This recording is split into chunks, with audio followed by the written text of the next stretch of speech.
Aula 24, abertura e movimentação de contas. PJ só pode ter conta individual.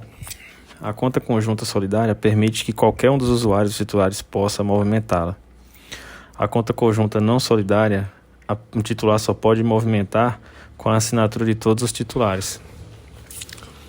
Na conta solidária, caso o emissor emita um cheque sem fundo, o nome dele, apenas dele, será inserido no cadastro de cheque sem fundo.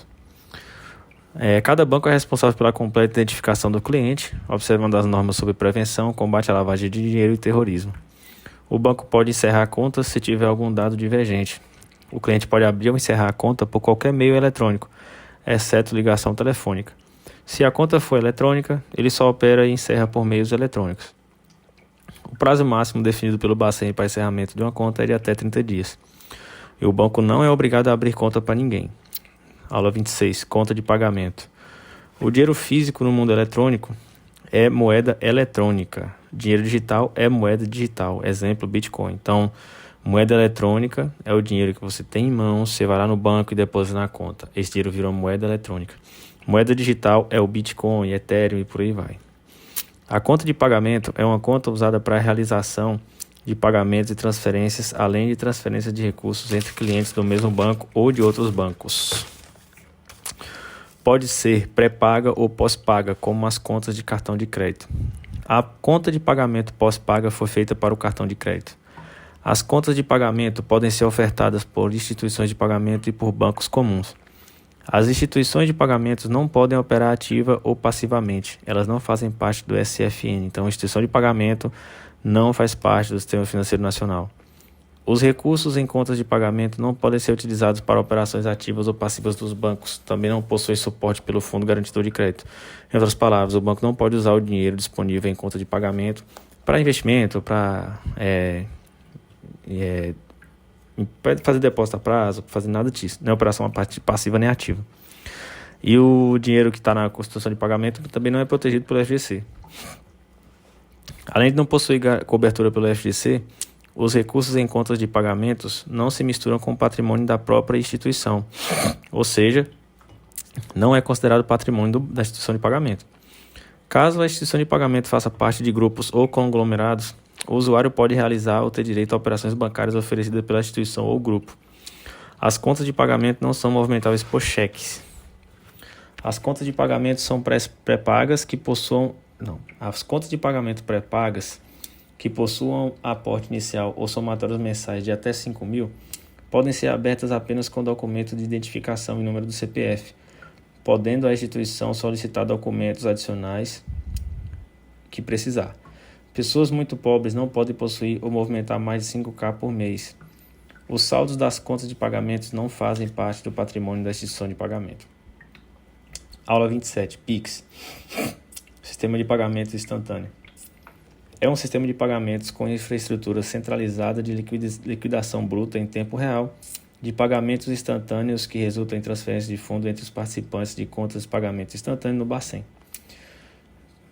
O PIX é uma transferência monetária eletrônica em tempo real 24/7. O PIX não veio para substituir DOC ou TED. O PIX também é um meio de pagamento. O PIX é o SPI, Sistema de Pagamentos Instantâneo. O PIX pode ser de pessoa para pessoa, pessoa para PJ, PJ para PJ, PJ para PJ para salários, pessoa para PJ para governo. Todas as transações são criptografadas, assinadas digitalmente e apartadas da rede de internet. É possível realizar um PIX por correspondente bancário, assim como o PIX saque. Titulares de contas conjuntas podem movimentar o PIX.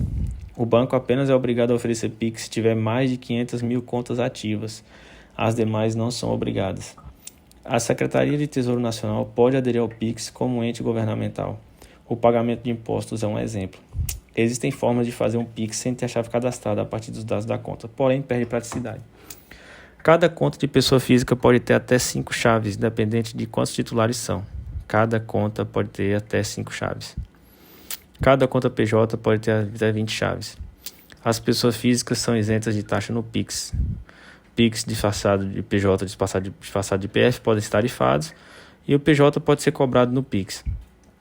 O PJ pode cobrar por serviços acessórios ao PIX. O PIX pode pagar contas, fazer devoluções e saques, super seguro. Aula 28. Convênios de arrecadação e pagamentos. Isso aqui ainda é no universo de operações bancárias. Foi criado para facilitar o pagamento de diversos títulos, evitando deslocamentos, usando principalmente para boletos públicos mediante contratos entre as partes. O cedente é quem recebe, beneficiária, e o sacado é o titular, que é quem paga. Os bancos podem operar com os valores, de acordo com o que foi contratado sobre float. É ilegal a tarifa de emissão de boleto, ou seja, os bancos não podem cobrar para emitir boleto. Segundo o Conselho Monetário Nacional, os órgãos públicos podem contratar instituições financeiras para serviços de arrecadação e cobrança, podendo o convênio escolher a forma para pagamento que lhe for mais conveniente. A contratação pode definir por qual meio será feito o pagamento. O boleto registrado pode ser pagável em qualquer instituição mesmo após o vencimento. Cedente: lojista ou credor. Banco: cobrador ou mandatário. Sacado: devedor do título. Beneficiário: destinatário final, lojista.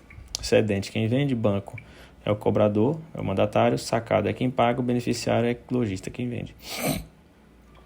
O float é o prazo em que o valor será repassado ao beneficiário, acertado em contrato. D mais 0 é sem float. Basicamente se o banco recebe o boleto em um dia e ele no convênio informa que o valor vai ser transferido para o lojista em D mais 3, esses 3 dias ele é acertado em contrato, que será o float, que é um período que o banco utiliza esse valor para operações, para fazer dinheiro, em outras palavras. Em caso de inadimplência, o banco devolve o tributo à loja, que fica responsável pelo pagamento e pela cobrança. Para a conta salário, o banco pode fornecer serviço de processamento de pagamento, transferindo os recursos para as contas dos funcionários de acordo com as instituições da empresa. Apenas movimentações referentes aos salários. Os órgãos públicos também possuem convênios para recebimento de impostos, por exemplo. Porém, não existe float em convênio de impostos. As tarifas rendem float, os impostos não rendem float. As fintechs podem receber pagamentos de serviços de arrecadação, instituição de pagamento. As fintechs podem receber pagamentos de serviços de arrecadação. Então, as instituições de pagamento podem receber pagamento de serviço de arrecadação. Água, luz, internet. Aula 29. Convênio de arrecadação 2. A duplicata pode estar vinculada ao boleto. A duplicata é a prova do contrato de compra e venda. Os dados de boleto são registrados na Câmara Interbancária de Pagamentos, ou CIP, Associação Civil com Fins Lucrativos, que faz parte do SPB, Sistema de Pagamentos Brasileiro. A B3, balcão, hoje também registra, assim como a CIP. O DDA é um tipo de boleto enviado direto para a conta do usuário, que será efetivado após confirmação do cliente. Foi pensado para evitar a impressão de boletos. Só debita mediante autorização expressa do cliente. Os bancos só podem receber boletos até 10 mil. Ainda em operações, bloco 3, crédito. Conceitos, fundamentos e elementos do crédito. O contrato de crédito se chama contrato de mútuo. Os Cs de crédito são capacidade, que é a capacidade para pagar, caráter histórico, caráter do cliente relacionado à moralidade, o capital, que é a situação financeira do cliente, quais recursos que ele tem, condições, são as condições macroeconômicas e correlacionadas, colateral, são as garantias disponíveis, capacidade de garantia de um cliente. Os riscos da atividade bancária, tem o risco de crédito, que é o risco do banco não receber, risco de mercado, que é o risco decorrente de fatores macroeconômicos. Na verdade é errado isso aqui. O risco de mercado é o risco da atividade bancária. O risco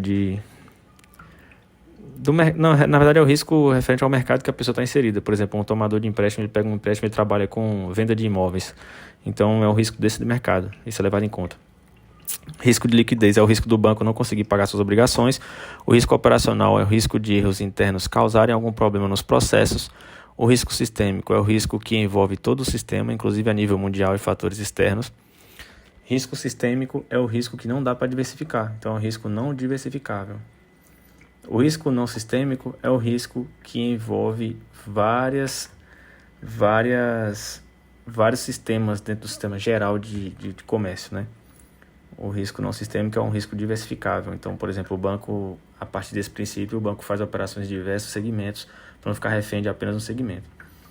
E o risco operacional, que já disse anteriormente, é o risco interno dos bancos. Por exemplo, o banco tem um valor provisionado separado para todos os riscos operacionais, para indenizações, para se tiver alguma restituição, enfim. O Banco Mundial fica em Basileia, na Suíça, e é a entidade internacional que os bancos centrais reportam. O banco possui provisão para créditos de liquidação duvidosa, que é um valor retido do próprio banco que serve para compensar os créditos não pagos e impedir a falta de liquidez. Basicamente, o banco calcula uma média nos últimos 3 anos do que ele teve de inadimplência e ele deixa esse valor provisionado aí para se tiver algum problema de inadimplência ele ter de onde tirar dinheiro.